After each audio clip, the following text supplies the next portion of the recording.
귀한 우리 주님 예수님의 이름으로 문안 인사를 먼저 드립니다.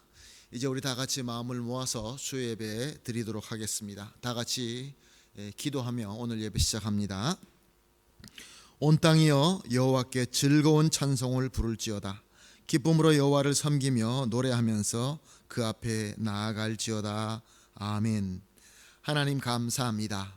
주님께서 우리를 은혜 가운데 불러주시어서 주일날 예배로 하나님께 예배드리게 하시고 은혜 받게 하시고 3일 동안 주님께서 눈동자같이 지켜주시며 인도하여 주시다가 이렇게 약속된 시간 약속된 장소에서 주님 앞에 엎드려 예배를 드립니다.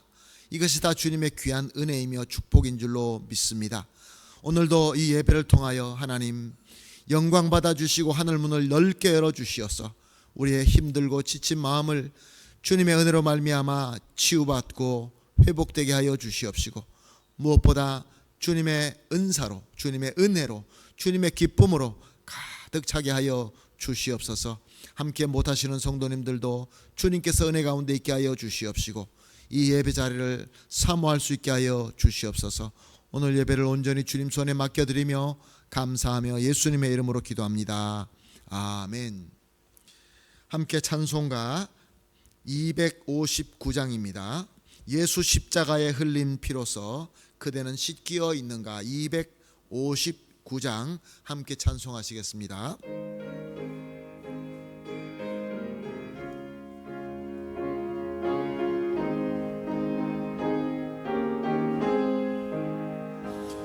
예수 십자가에 흘린 피로써 그대는 씻기어 있는가.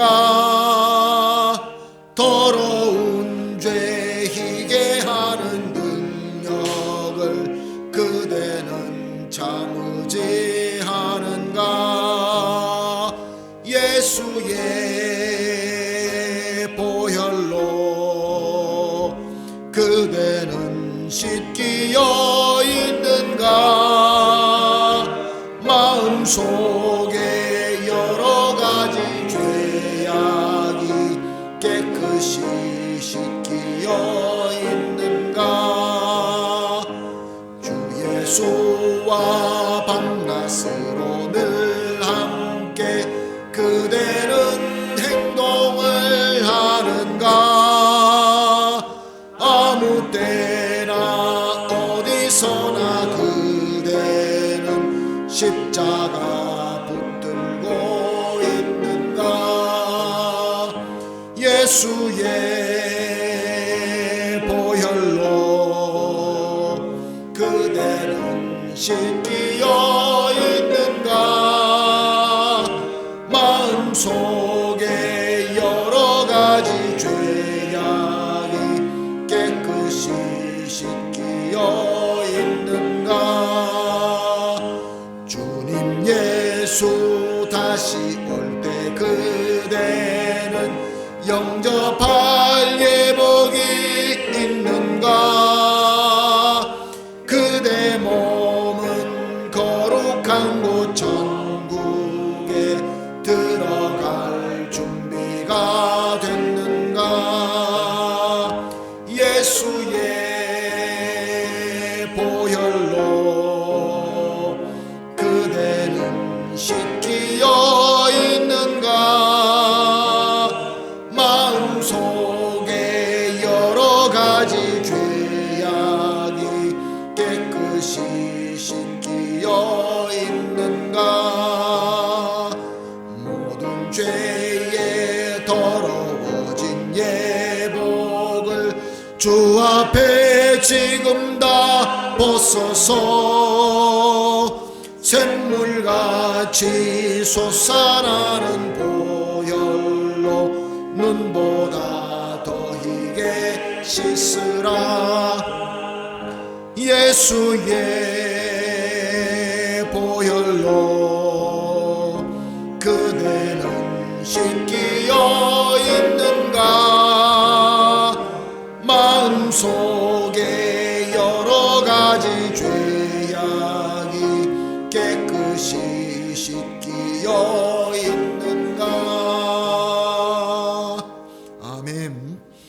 기도하시겠습니다. 기도하실 때 장영나 권사님 우리를 대표해서 기도해 주시겠습니다. 아버지 하나님 감사합니다. 오늘 이 저녁에도 아버지를 만나는 은혜의 자리로 불러주심에 감사드립니다.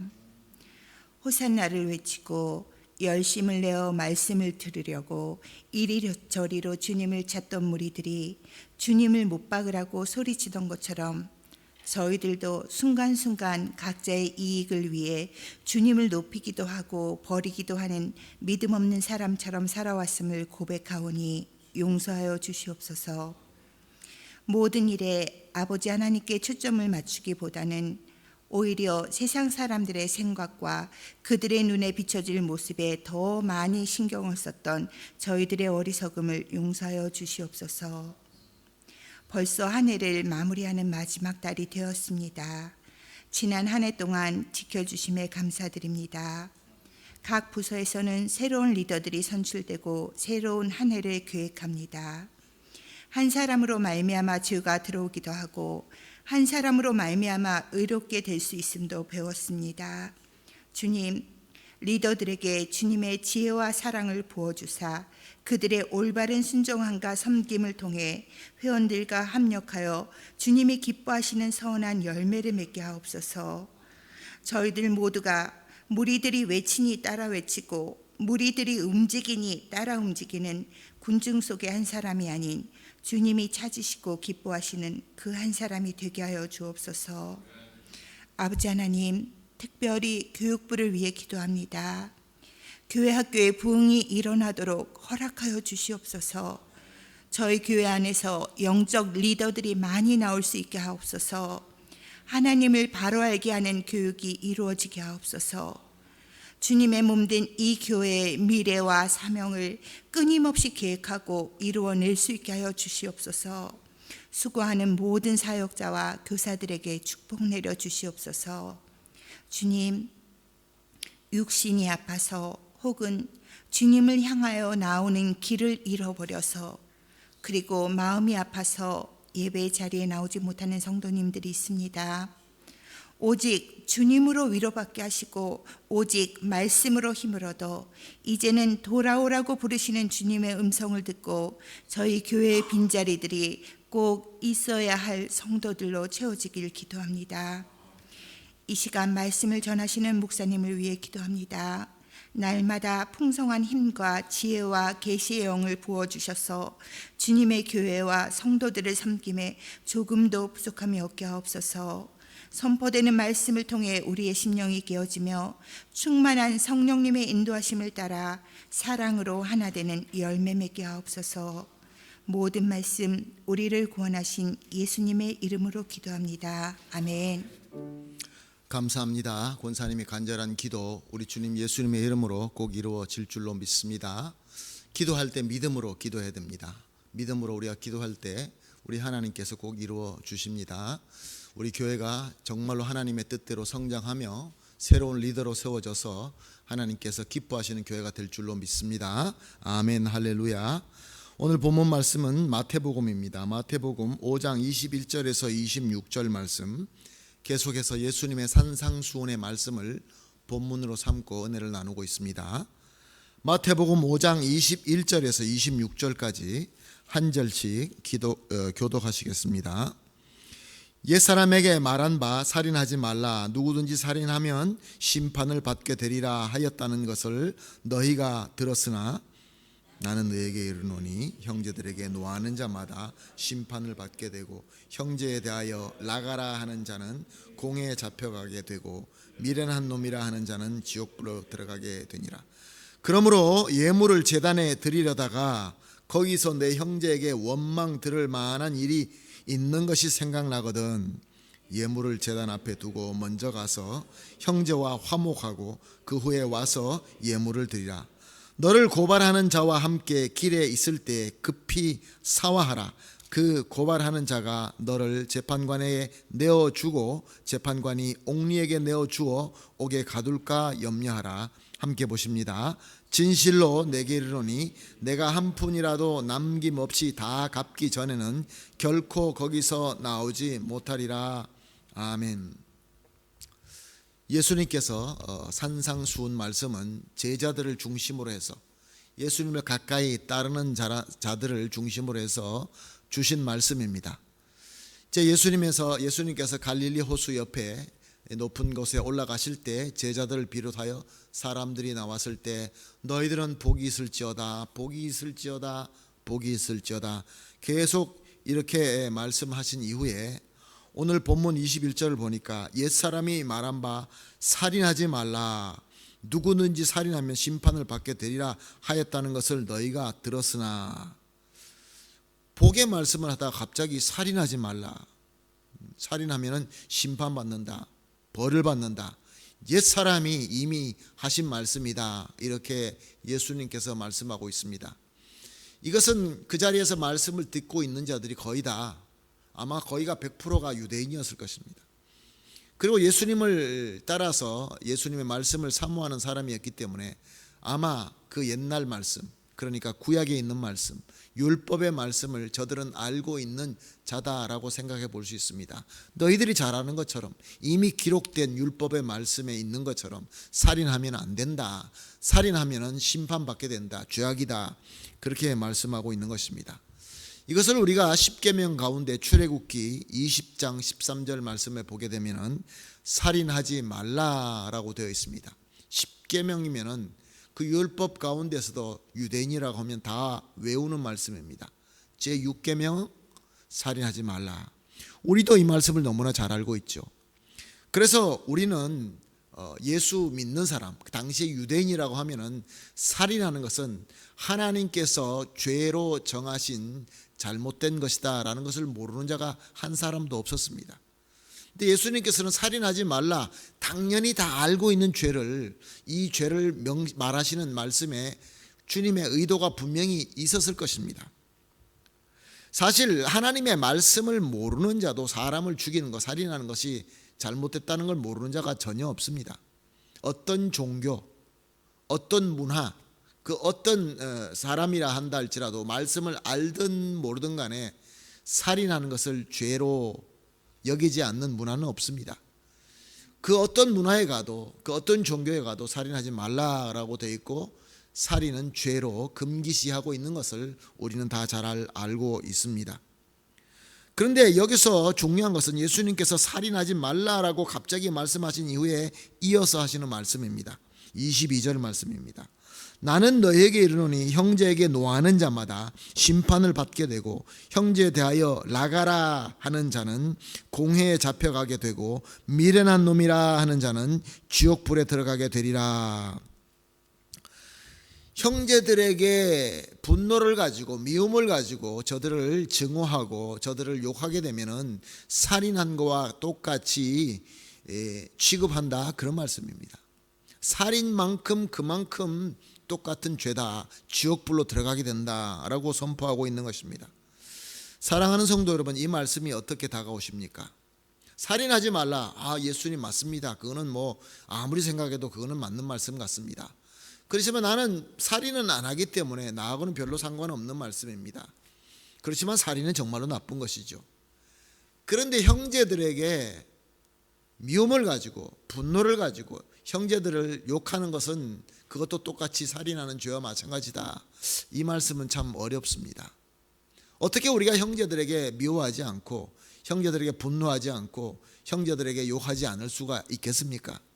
주님, 그래도 좀 지킬 만한 말씀을 주셔야지 왜 이렇게 어려운 말씀을 주십니까?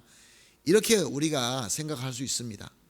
당시에 산상수훈을 듣던 그 자리에 있던 제자들, 거기 있는 유대인들, 이 말씀을 듣고 저들도 아마 똑같이 생각했을 것입니다. 주님, 우리는 사람인데요, 우리가 어떻게 형제를 미워하지 않고 형제에게 분노하지 않고 그렇게 살 수 있겠습니까? 살다 보면 미워할 수도 있고 또한 또 분노도 할 수도 있고 욕도 할 수 있을 텐데, 우리의 인류의 역사를 한번 우리가 봅시다. 우리의 인류의 역사가 어떻습니까? 처음에 첫사람이 가인을 낳고 아벨을 낳았는데 가인은 아벨을 죽여버리고 맙니다. 살인을 합니다. 그때부터 인간의 역사는 전부 다 살인의 역사입니다. 이렇게 죽이고 저렇게 죽이고, 정말로 살인의 역사라 해도 과언이 아닐 정도로 인간의 역사는 살인으로 가득 차 있습니다. 또 그뿐만이 아닙니다. 전쟁 큰 대전을 통하여 한두 사람을 죽이는 것이 아니라 수백만 수천만을 죽여온 역사를 우리는 너무나 잘 알고 있습니다. 사랑하는 성도 여러분, 우리가 살인이 죄가 아니라라고 생각하기 때문에 살인하는 걸까요? 살인하는 것이 잘못됐다라는 것을 몰라서 사람을 그렇게 죽이는 것일까요?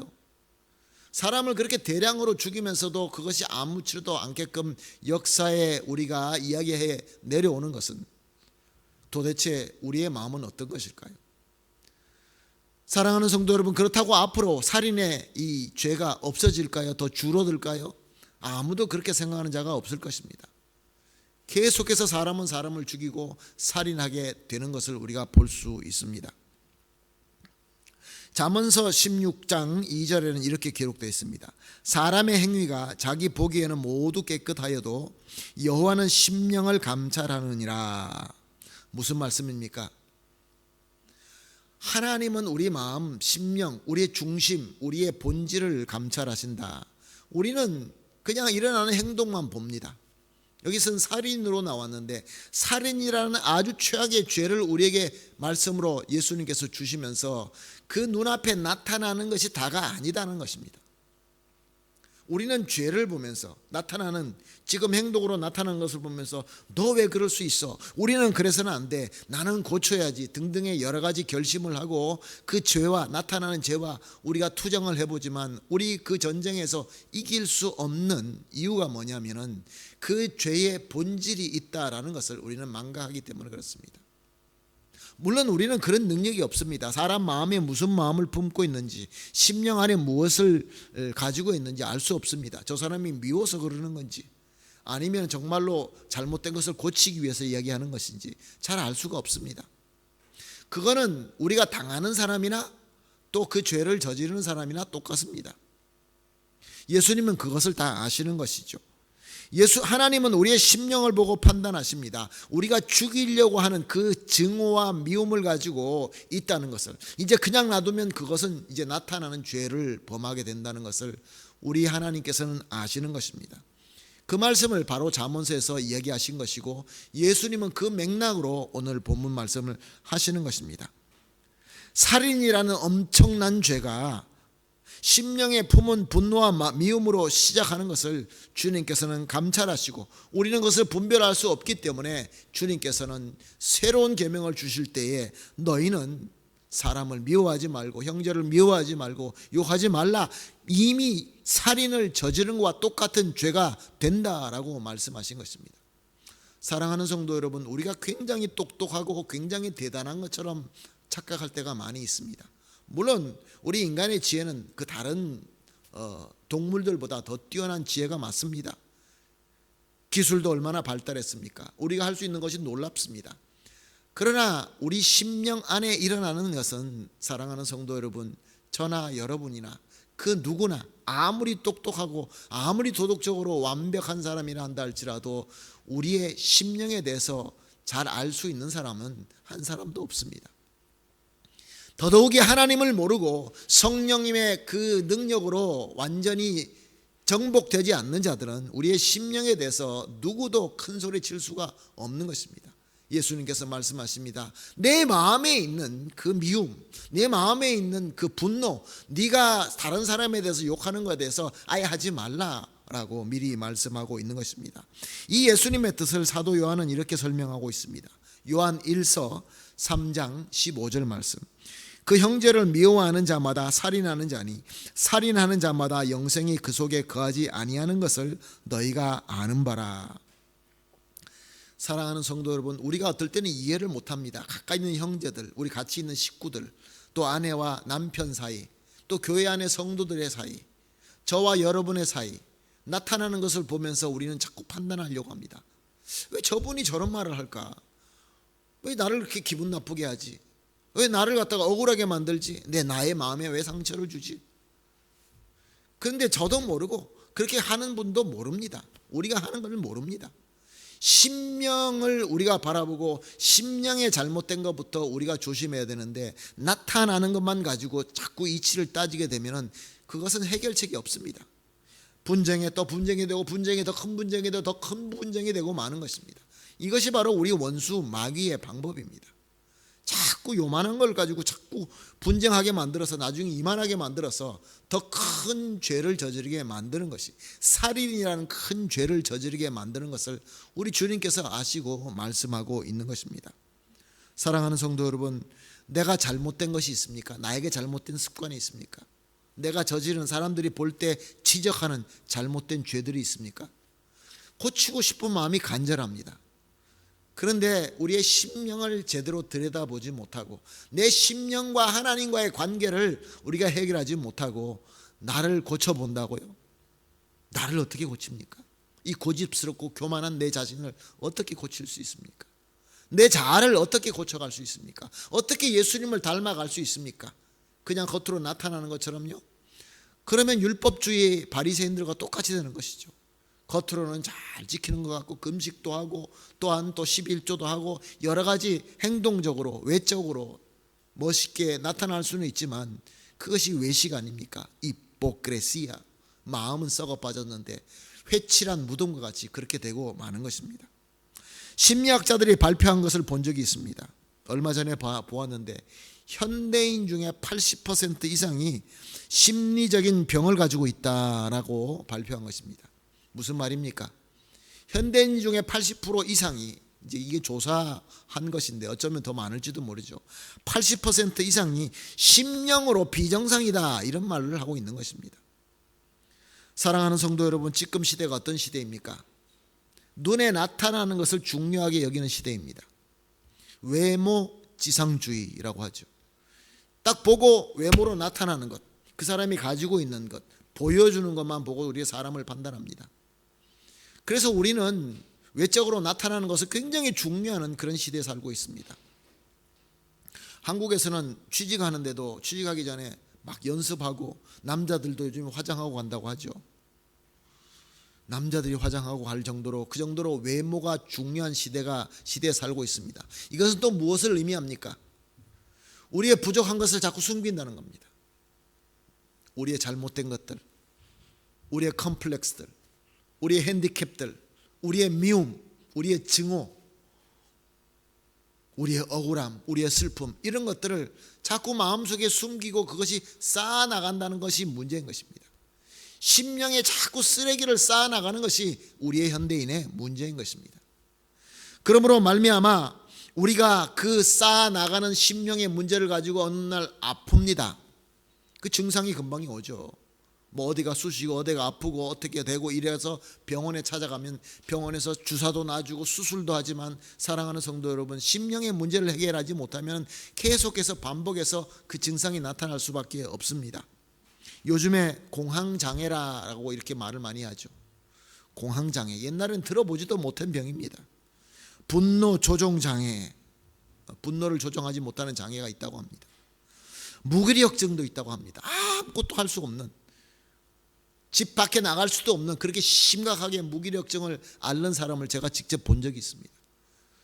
정말로 실력 있고 신문 회사의 유명한 기자로서 또 대학교에서 교수로서 그렇게 유능한 사람인데 어느 날 갑자기 무기력증이 생겨서 집 밖을 못 나가는 그런 분을 본 적도 있습니다. 기억력이 퇴행한다라는 그런 사람도 많이 보았습니다. 혹시 치매가 아닐까? 병원에 가서 뇌를 조사해 보니까 아무 문제가 없답니다. 근데 자꾸 무엇을 자꾸 잊어버립니다. 사랑하는 성도 여러분, 이렇게 여러 가지 증상이 나타나는데 우리 심령 가운데 쓰레기로 가득 찼다고 우리에게 계속해서 알라르마가 삥삥삥 터지는데 우리는 심령을 안 보고 자꾸 나타나는 것만 보려고 합니다. 그리고 계속해서 그 쓰레기를 담고 있는 우리 모습이 있는 것이죠. 예수님께서 말씀하십니다. 그거부터 버려라. 그것이 죄악이다. 그것이 바로 살인이다. 사랑하는 성도 여러분, 가만 놔두면 어떻게 됩니까? 쓰레기가 쌓이다가 어느 날 폭발하게 됩니다. 멀쩡한 젊은이가, 아주 유능한 젊은이가, 아주 유명한 대학교에서 공부 잘하고 있는 멀쩡한 젊은이가 어느 날 총을 들고 나와서 사람을 쏴 죽이고 맙니다. 묻지마 폭행들이 있다고 하죠. 괜히 지나가는데 자기가 그냥 죽이고 싶어서 막 그냥 칼로 찌르고 죽이는 이런 일들이 일어납니다. 잘 산다는 그런 나라에서. 사랑하는 성도 여러분, 우리가 능력이 없기 때문에 나타나는 현상만 가지고 해결하려고 하는 것은 당연하지만 예수님께서 말씀하시는 대로 우리의 심령에 문제가 있다는 것을 우리는 인지하고 인정하고 순종해야 되는 것입니다. 이에 얘가 창세기에 나오죠. 창세기 4장 5절에서 7절 말씀입니다. 가인과 그의 재물을 받지 아니하신지라. 가인이 몹시 분하여 안색이 변하니 여호와께서 가인에게 이르시되 내가 분하여 함은 어찌 되며 안색이 변함이 어찌 됨이냐. 내가 선을 행하면 어찌 낯을 들지 못하겠느냐. 선을 행하지 아니하면 죄가 문에 엎드려 있느니라. 죄가 너를 원하나 너는 죄를 다스릴지니라. 사랑하는 성도 여러분, 가인은 재물을 하나님께서 받지 않으셨습니다. 가인은 아무리 생각해도 모르겠습니다. 화가 났습니다. 근데 화가 어디로 향했습니까? 동생 아벨에게 향하게 됩니다. 볼 때마다 미워집니다. 항상 그랬을까요? 저는 안 그랬다고 생각합니다. 사람이 없는데 이제 부모 아담과 하와에서 첫 아들 둘이 낳는데 얼마나 친했겠습니까? 그런데 어느 날부터 마음속에 분노와 미움이 생깁니다. 쓰레기가 계속 쌓이기 시작합니다. 그래서 죽이고 싶도록 밉습니다. 하나님께서 나타나셔서 말씀하십니다. 너는 네 마음에 있는 죄를 다스리라. 죄를 다스리라. 쓰레기를 버려라. 마음에 이미 품고 있는 것이 이것이 살인죄니라 라고 분명히 경고하십니다. 이와 똑같은 의미로 예수님께서 말씀하신 것입니다. 23절 24절 오늘 본문 말씀입니다. 그러므로 예물을 제단에 드리려다가 거기서 내 형제들과 원망 들을 만한 일이 있거든. 그것이 생각나거든. 예물을 제단에 그냥 두고 먼저 가서 형제와 화목하고 그 후에 와서 예물을 드리라.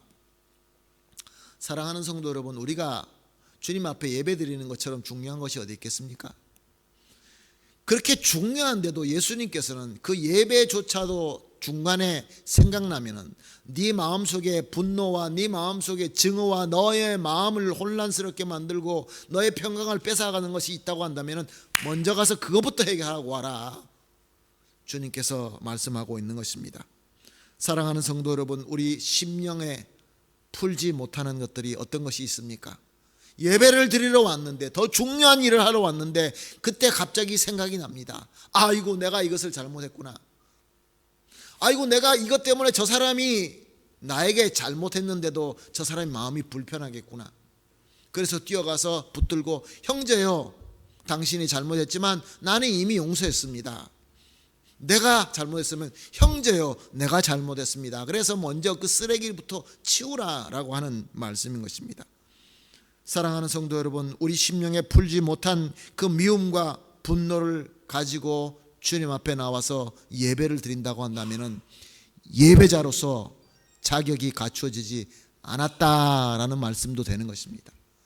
내 마음속에 쓰레기를 잔뜩 가지고 나와서 주님 앞에 예배 드리는 것, 우리 주님께서 기쁘게 받아주시지 않는다라는 말씀으로 이해할 수도 있는 것입니다.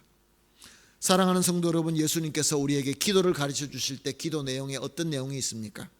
마태복음 6장 12절 말씀, 우리가 우리에게 죄 지은 자를 사하여 준 것 같이 우리 죄를 사하여 주옵시고, 그리고 이어서 마태복음 6장 15절에 너희가 사람의 잘못을 용서하지 아니하면 너희 아버지께서도 너희 잘못을 용서하지 아니하시리라.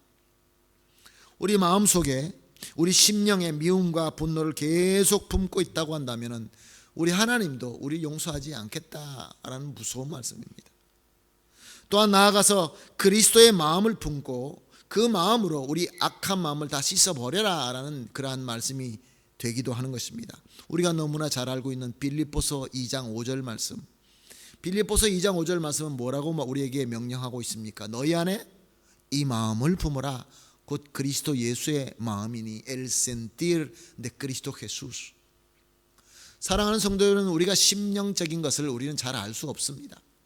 우리의 마음에 있는 이 분노가 정말로 큰 죄를 저질렀지 아니면 그것이 공의로운 분노인지 우리는 잘 모릅니다. 그러므로 우리 마음속에는 예수 그리스도의 마음, 지금 신약의 은혜 시대로 말하면 성령으로 충만하라, 그런 말씀인 것입니다. 사랑하는 성도 여러분, 우리가 교회를 섬기고 또 사회에 나가서 일을 하고 가정에서 서로 가족 간의 서로 관계 속에서도 나타나는 것만 보고 우리가 그것으로 판단하고 그것으로 해결하려고 하면은 해결되는 것이 거의 없을 것입니다. 교회가 사랑이 넘치고 가족이 사랑이 넘치고 우리가 은혜로 충만한 것은 다름이 아니라 우리 마음속에 있는 이 심령에 있는 쓰레기를 제거해 버려야 되는 것입니다. 그러기 위해서는 예수 그리스도의 마음을 품는 것입니다. 우리는 똑같습니다. 우리 가운데 더 나은 사람, 더 부족한 사람 없습니다. 고린도 교회를 우리가 새벽 기도에 고린도 교회 현상을 보면서 그 사람들은 그랬지, 바리새인들은 저랬지, 가룟 유다는 이랬지. 사랑하는 성도 여러분, 우리가 다 가룟 유다고 우리가 다 바리새인이고 우리가 다 서기관이며 우리가 고린도 교회의 성도인 것입니다. 만약에 몇몇 사람만 그랬다고 한다면 왜 하나님의 말씀으로 우리에게 주셨겠습니까? 거기에 해결의 키포인트는 바로 다른 것이 아니라 예수님의 마음을 품는 것입니다. 무엇이 더 중요한 것입니까? 무엇이 더 중요한 겁니까? 더 맛있는 음식을 먹는 게 중요한 것입니까? 아니면 가족이 화목한 것이 중요한 것입니까? 음식을 만들 때 더 짜지고 더 싱거워지고 무엇이 있고 없고 이것이 중요합니까? 아니면 그 음식이라는 그러한 도구를 사용해서 우리가 서로 함께 화목하는 것이 더 중요한 것입니까? 우리는 자꾸 이런 것 때문에, 이런 것을 보이기 위하여, 외적으로 있는 것을 보이기 위하여, 그래서 우리의 마음속에 내 마음에 있는 분노들, 내 마음에 안 드는 이런 것들을 자꾸 쌓아나가기 시작합니다. 사랑하는 성도 여러분, 이건 정말로 바보 같은 짓입니다. 어리석은 짓입니다. 나는 그래도 괜찮아. 나는 수련을 많이 했어. 멘티라. 수련 더 많이 한 사람은 없습니다. 우리 목사님은 그래도 매일매일 성경 보시고 기도하시니까 좀 나을 거야. 아닙니다. 목사님, 장로님, 그 직분이 중요하지 않습니다. 우리 마음속에 있는 쓰레기를 예수 그리스도의 마음에 가까이 가기 위하여 노력하고 성령께서 우리에게 부르실 때 그 은혜를 붙들고 내가 받은 은혜와 사랑을 쏟지 않기 위하여 우리가 조심하면서 한 걸음 한 걸음 나가고, 내가 잘못된 것이 있으면 아니면 내가 용서해 줘야 될 것이 있으면 한 걸음 먼저 나가서 용서합니다, 용서해 주세요.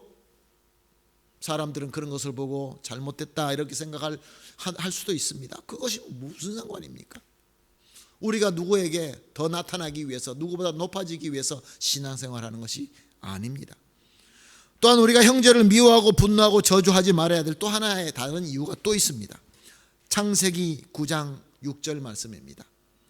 다른 사람의 피를 흘리면 그 사람의 피도 흘릴 것이니 이는 하나님이 자기 형상대로 사람을 지으셨음이니라.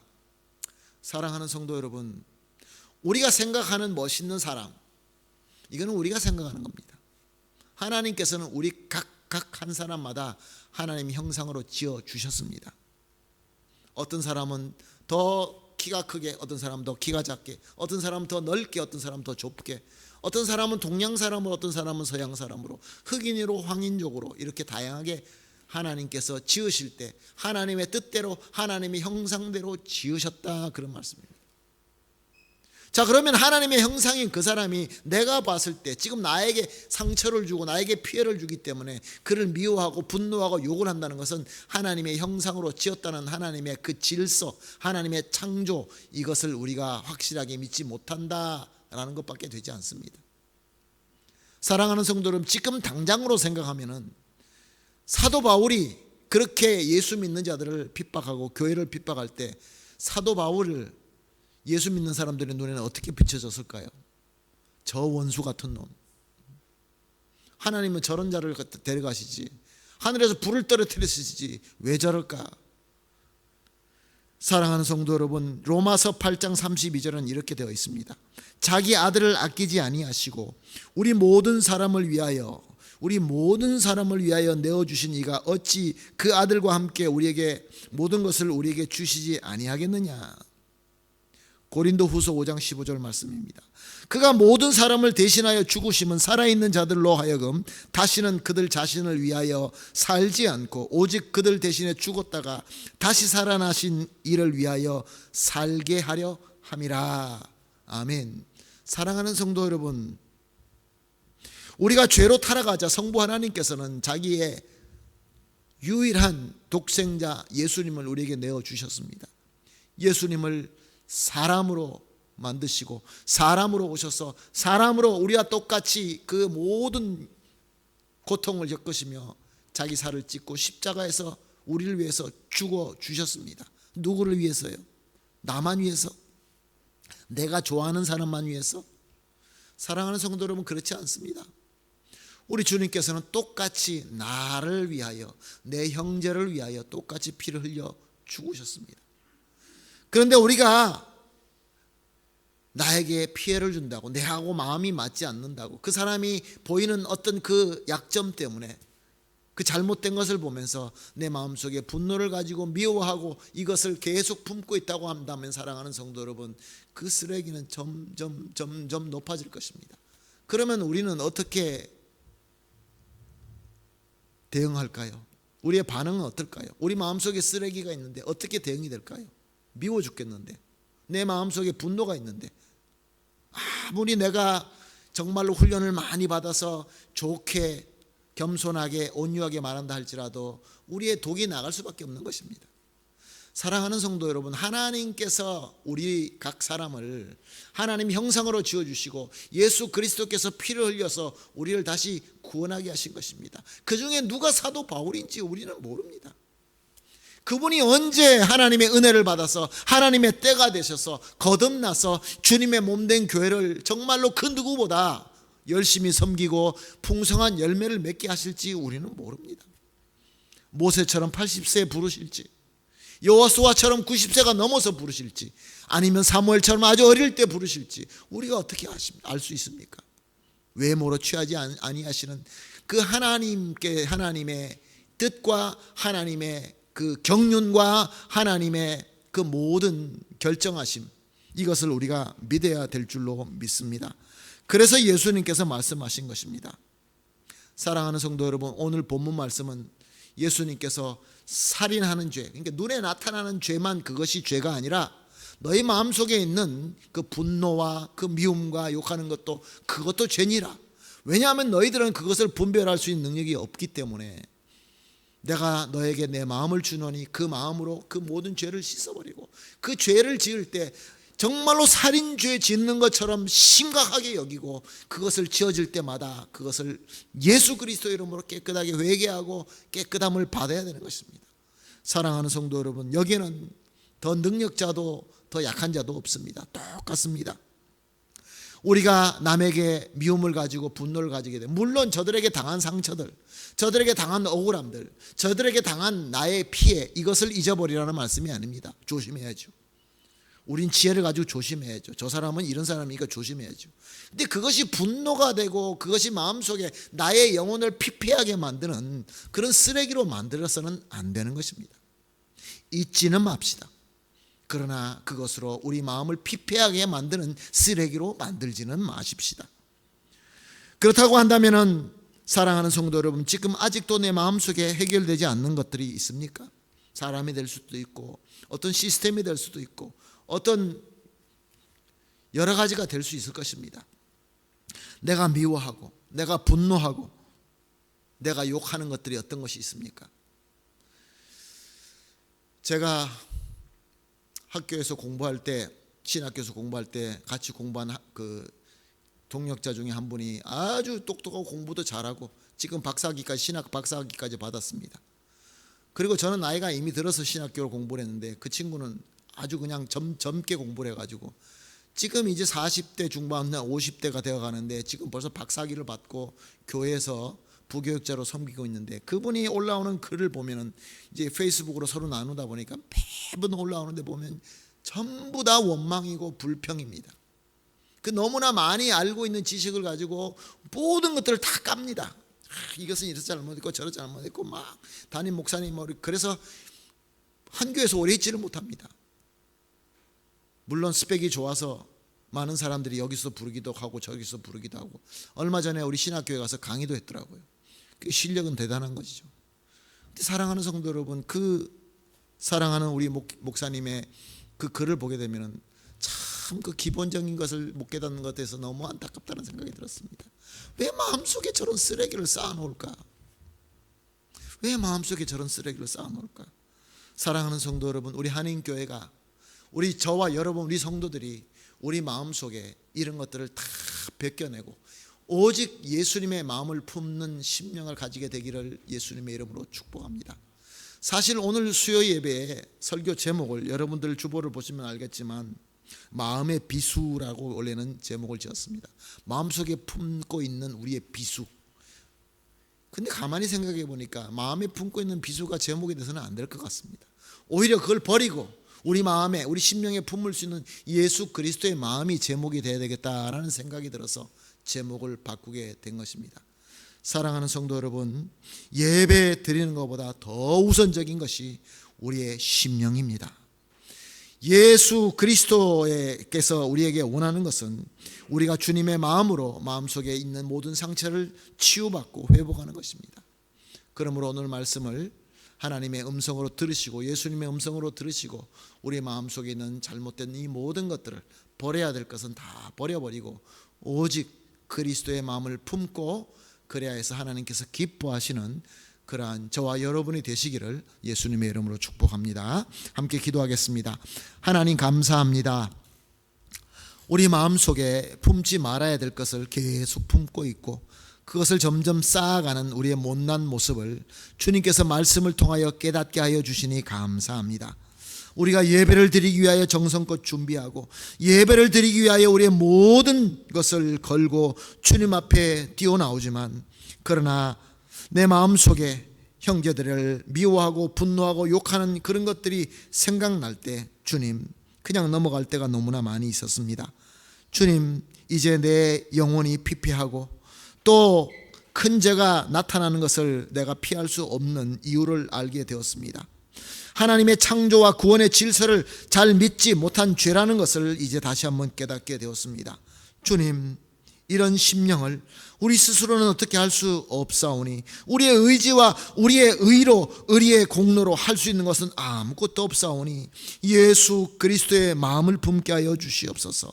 성령으로 이 모든 쓰레기를 씻어버리고 벗겨버리고 치유받고 회복되게 하시고 오직 성령의 뜨거운 그 귀하신 은혜로 가득 차게 하여 주시옵소서. 감사하며 예수님의 이름으로 기도합니다. 아멘. 감사합니다. 찬송가 289장 찬송 드리겠습니다. 주 예수 내 마음에 들어와 변하여 새 사람 되고. 289장 찬송가 가사를 깊이 생각하면서 함께 찬송하시겠습니다.